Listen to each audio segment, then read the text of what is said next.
J'ai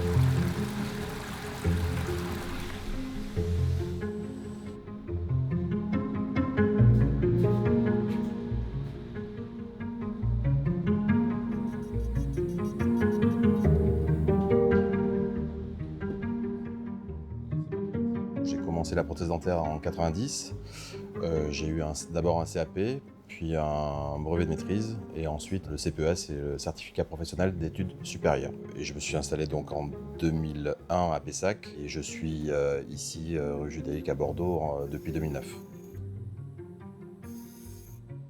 J'ai utilisé plusieurs poudres pour imiter la dent naturelle, avec une base de poudre dentine qui est souvent de coloration rose, et des masses incisales donc, qui a un dégradé plus transparent et qui est sur cette céramique-là est plutôt de couleur bleutée.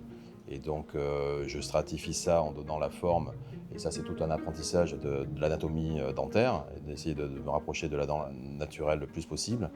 Et ensuite, je mets ça à cuire en première cuisson au four avec des programmes qui sont établis par rapport aux matériaux que l'on utilise.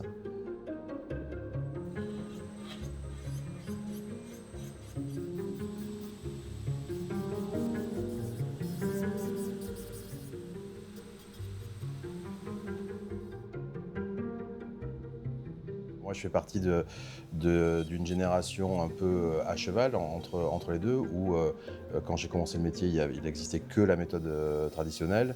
Là, maintenant, on travaille un peu avec les deux méthodes, mais de plus en plus avec des outils numériques.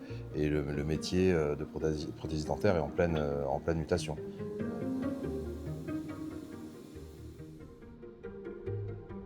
On reçoit des empreintes physiques que l'on coule en plâtre, des moulages que l'on coule en plâtre.